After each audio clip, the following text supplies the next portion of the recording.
Le reportage de la rédaction. On a beaucoup parlé de l'insécurité dans le quartier de Stalingrad à Paris. On a entendu nombre d'entre vous, auditeurs, parfois habitants dans le quartier, qui sont venus témoigner. Un quartier gangréné par le trafic de drogue où les riverains vivent un quotidien difficile, une cohabitation forcée avec plusieurs centaines de drogués. Cette drogue, c'est le crack, un dérivé de la cocaïne. Et pour mieux comprendre les ravages qu'il provoque, Maxime Brandstatter, vous vous êtes rendu sur place. Vous avez pu recueillir le témoignage de l'un de ces addicts au crack. On écoute et on en parle ensemble juste après. Il a le visage marqué, la mâchoire serrée. Il s'appelle Malek, il a 42 ans et consomme du crack depuis 10 ans.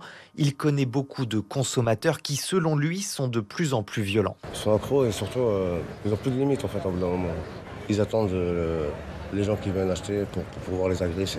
Il estime qu'il y a plus d'1 millier de consommateurs réguliers dans le quartier, des anciens de la colline du crack, cette bretelle de périphérique du nord de Paris où se rassemblaient les drogués avant qu'elle soit démantelée. Parce que depuis qu'ils ont fermé la colline, toute la merde de là-bas est venue ici. Quand je dis la merde, c'est vraiment les gens qui foutent la merde. Parce qu'avant, nous, on venait ici quand même, on respectait les riverains, on faisait attention aux enfants, on faisait attention à pas mal de choses. Alors que là maintenant, ça crie la nuit, ça rentre dans les halls, ça fait caca partout. J'en ai vu, franchement, faire caca dans les trottoirs, agresser des gens. Et je comprends les riverains quand même, qui pètent les plombs. Lui vit dans la rue depuis plusieurs années. Il avait une femme, il a 4 filles. Un jour, il divorce et c'est l'engrenage. Il perd son travail. Aujourd'hui, il vit du RSA et en partageant avec d'autres consommateurs, il arrive toujours à avoir une dose. Je commence à fumer par plaisir, puis après par dépit un petit peu. Surtout pour oublier mes problèmes. Puis aussi, je me suis enfoncé un petit peu. Aujourd'hui, c'est vraiment matin, midi et soir. Il rêve de décrocher. Il a parfois réussi à arrêter 1 ou 2 mois, mais il a toujours replongé. Maxime Brandstatter, bonjour. C'est Bonjour. vous qui avez recueilli ce témoignage.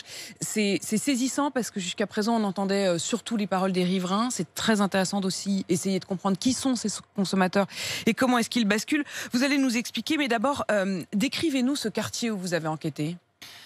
Quartier Stalingrad est un très beau quartier de Paris où on peut se promener, où effectivement on croise pas mal de consommateurs de crack un petit peu toute la journée, qui est parfois dans des états un peu effrayants. Mais c'est vrai que la journée où j'ai pu me promener, j'en ai rencontré beaucoup et beaucoup dont je n'aurais pas forcément soupçonné qu'ils étaient consommateurs de crack. Pourquoi? Qui sont-ils ces consommateurs de crack? Eh bien, il y a des profils assez variés. Il y a beaucoup d'abord de migrants qui, par désespoir, tombent dans la consommation. Il y a aussi des crackers qui sont là depuis très longtemps, depuis plusieurs années, qui habitent depuis, vous l'avez vu, Malek habite ici depuis 10 ans. Il y a aussi, parfois, on croise beaucoup de Français qui viennent de toute la France pour venir consommer à Stalingrad. Ils viennent 2-3 jours pour prendre leur dose et très peu dormir. Et j'ai même aperçu au Jardin des Halles des personnes qui sortaient du travail et venaient prendre leur dose en fin de journée. Et les dealers, c'est qui les dealers?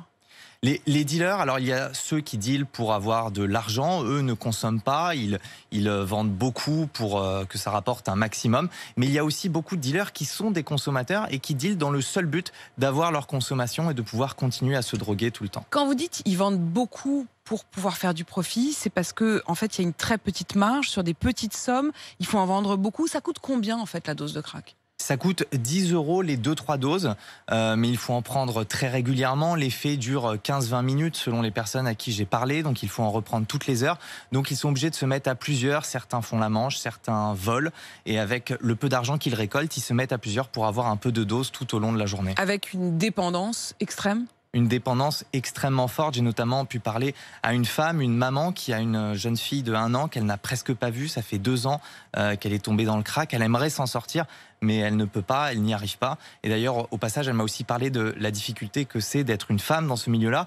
Elles sont minoritaires, vues comme plus faibles et souvent la cible d'agression. Et on l'a vu aussi parfois de viol.